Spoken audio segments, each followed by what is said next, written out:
स्वागत है आप सभी का आपके अपने चैनल इंग्लिश मेनिया एकेडमी में। दोस्तों, आज की इस वीडियो में हम लिरिक डिस्कस करने वाले हैं, जो कि पोएट्री, जो कि फॉर्म्स ऑफ लिटरेचर है, उसका एक नॉन नैरेटिव पार्ट है। जैसे कि हमने देखा था, पोएट्री 2 पार्ट्स में डिवाइडेड है, narrative and non narrative. And narrative में हमने already epic and ballad complete किया है, डिस्कस कर लिया है। और उसके बाद हमने नॉन नैरेटिव में sonnet, ode and elegy already discuss कर चुका है। So here we are going to discuss about lyric, which is the last form of non narrative poetry.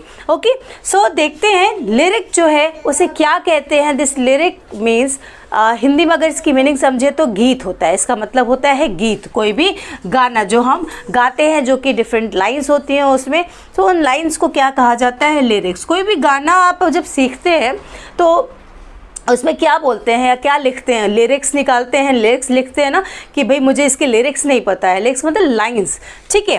सो अब देख लेते हैं प्रॉपर कि ओरिजिन एंड हिस्ट्री क्या है इसका।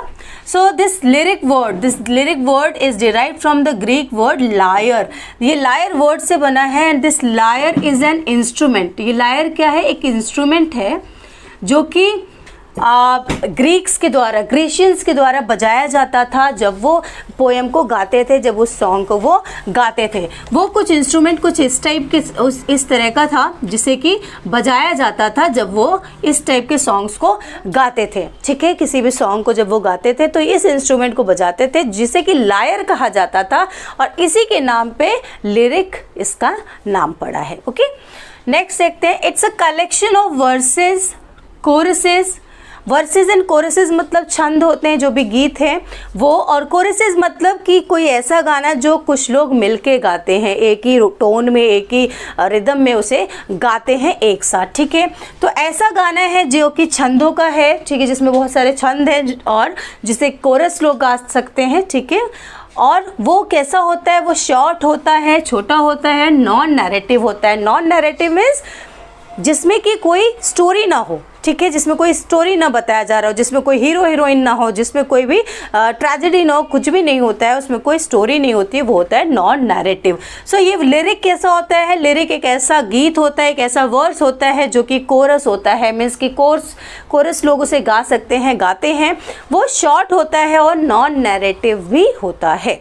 Okay, Now next, it is introduced in England in 16th century by Sir Thomas Wyatt. So अगर आपने मेरा सोनेट का वीडियो देखा है तो उसमें आपने देखा होगा कि ये नाम वहाँ पे भी लिया गया था। क्यों? Because sonnet is also invented by this person sir Thomas Wyatt. Okay, और इन्होंने ही लिरिक को भी इन्वेंट किया है, इंट्रोड्यूस किया है 16th सेंचुरी में। ओके, अब इनके अलावा 16th सेंचुरी में कुछ और भी राइटर्स रहे हैं जो कि बहुत ही फेमस हुए हैं, आउटस्टैंडिंग वर्क किए हैं लिरिक्स में, जो कि William Shakespeare and Ben Jonson का नाम इसमें आता है। उसके बाद हम देखते हैं रोमांटिक पोएट्स में। कुछ रोमांटिक पोएट्स रहे हैं जिन्होंने बहुत ही अच्छी लिरिक्स लिखी है। उसमें हमारे विलियम वर्ड्सवर्थ हैं, Coleridge, Byron, Hunt, Keats and शैली। ये सारे रोमांटिक पोएट्स हैं जिन्होंने बहुत ही अच्छी लिरिक्स लिखी है अपने टाइम में। नाउ विक्टोरियन पोएट्स, कुछ विक्टोरियन पोएट्स हैं, उस टाइम में भी लिरिक्स बहुत फेमस हुआ था। कुछ कई सारे राइटर्स हैं which like used to write the lyrics. तो कौन कौन से हैं? Tennyson, Robert Browning and George and Eliot, ठीक है।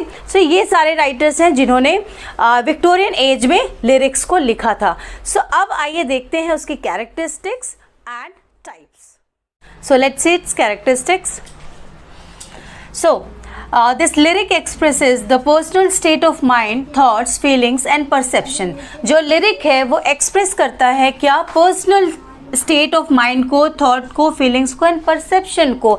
जो पोएट है वो अपना जो जैसा उसका स्टेट ऑफ माइंड है, जैसा वो उस टाइम सोच रहा है, खुश है, दुखी है, हैरान है, परेशान है, जैसा भी उसका मूड होगा, उस मूड को लेते हुए वो उसमें गीत लिख सकता है। उसके जो माइंड से, जो उसके उस टाइम उसके इमोशंस है वो उसमें डाल सकता है। उसके जो भी सोच रहा है, जो भी उसके थॉट्स हैं, जो उसके फीलिंग्स हैं, और जो भी उसका मानना है चीज़ों को लेके रिलेटेड, जो नेगेटिव सोचे चाहे पॉजिटिव चीज़ को ले, जैसा भी भी है, नेचर को अगर वो सिर्फ उसमें खूबसूरती देखता है तो वो उसके बारे में लिखता है। अगर नेचर में कुछ बुराइयां भी देखता है, कुछ ऐसा देखता है कि ह्यूमन काइंड के लिए ये नहीं अच्छा, या कुछ भी जो भी चीज़ें वो फील करता है वो उस चीज़ के बारे में लिखता है। ठीक है।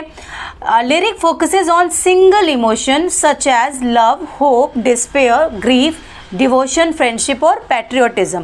सो यहाँ पे जब पोएट अपने ही उसका इमोशंस के बारे में लिखता है तो वहाँ पे सिर्फ सिंगल इमोशन के बारे में लिखता है। मतलब कि अगर वो ग्रीफ के बारे में लिख रहे हैं, किसी दुख के बारे में लिख रहे हैं, तो वो वहाँ पे सिर्फ ग्रीफ की बात करता है, ग्रीफ के बारे में वो पोएम होता है। अगर देशभक्ति के बारे में वो पोएम है तो उसमें सिर्फ देशभक्ति की ही चर्चा होगी, उसके ही बारे में वो पोएम लिखा जाएगा। ठीक है। अगर कोई निराशा है, कोई आशा है, कोई प्यार के बारे में है, या कोई दुख है, कोई भक्ति है, दोस्ती है या देशभक्ति है, इस तरीके का कुछ भी अगर उसे उसमें लिखता है तो सिर्फ वही एक सिंगल इमोशंस के साथ लिखेगा, उसी चीज़ को वो उसी के बारे में लिखेगा। ऐसा नहीं कि सबको मिक्स करके लिख दे एक पोएम में। ठीक है। नाउ इसके 3 पार्ट्स होते हैं लिरिक के। कौन कौन से पार्ट होते हैं? ये स्टार्ट होता है इमेजिनेशन के साथ। ठीक है। बीच में बीच के जो पैराग्राफ्स होते हैं उसमें थॉट्स को डेवलप होता है। ठीक है। उसमें उसके बारे में बताता है, और लास्ट में होता है लिरिक जो एंड होता है। ठीक है। वो पूरे अपने पोएम को एक एंड देता है, एक समाप्त करता है वहाँ पे कुछ लाइन्स के साथ। ठीक है। अब हम देखते हैं कि टाइप्स ऑफ लिरिक क्या होता है। सो दोस्तों, टाइप्स ऑफ लिरिक जो होता है, एक पर्सनल होता है। ठीक है। एक पर्सनल लिरिक होता है और दूसरा होता है इम्पर्सनल। सो ये पर्सनल क्या होता है? पर्सनल लिरिक ये ऐसे लिरिक जो कि पोएट अपने इमोशंस, खुद अपने पर्सनल इमोशंस जिसमें डालता है, जिसमें उस पोएट के पर्सनल इमोशंस, पर्सनल फीलिंग्स है ना, उसकी थॉट्स, उसके इमेजिनेशंस, ठीक है, उसकी पर्सनल जो भी वो उसकी जो सोच है, विचार है, उसकी इमोशंस है, इमेजिनेशंस है, उसके थॉट्स है, वो उसमें लिखता है तो वो हो जाता है पर्सनल लिरिक। ठीक है। उसके लिए अगर कोई गीत लिखता है अपने चीज़ों के बारे में सोच के, ये सारी चीज़ों के बारे में, तो वो पर्सनल हो जाता है। इम्पर्सनल क्या होता है? जब वो किसी सोशल फंक्शन या किसी ओकेज़न के लिए लिखता है, किसी लाइक आप कह सकते हैं किसी फेस्टिवल के लिए या मैरिज के लिए जब वो लिखता है तो उसे कहते हैं इम्पर्सनल लिरिक। ठीक है। फेस्टिवल या मैरिजेस जो होते हैं, मैरिज के लिए जो जब वो लिखता है तो वो इम्पर्सनल हो जाता है। ठीक है। कि वो अपना पर्पस वहाँ नहीं देख रहा है, अपने इमोशंस नहीं एक्सप्रेस कर रहा है, वो सामने की चीज़ों को देख के उसके बारे में बता रहा है, उसके लिए वो इमोशंस सभी के डाल सकता है। ठीक है। So this is all about lyric. So दोस्तों, आशा करते हैं कि आपको पसंद आया होगा। And yes, if you liked my video, so don't forget to like, share and subscribe, and yes, do comments because मैं हमेशा आपके suggestions का वेट करती हूँ। अगर ऐसा कुछ है कि आप सजेस्ट करना चाहते हैं तो आप कमेंट बॉक्स में लिख सकते हैं। Feel free to write anything in the comment box. So thank you for watching.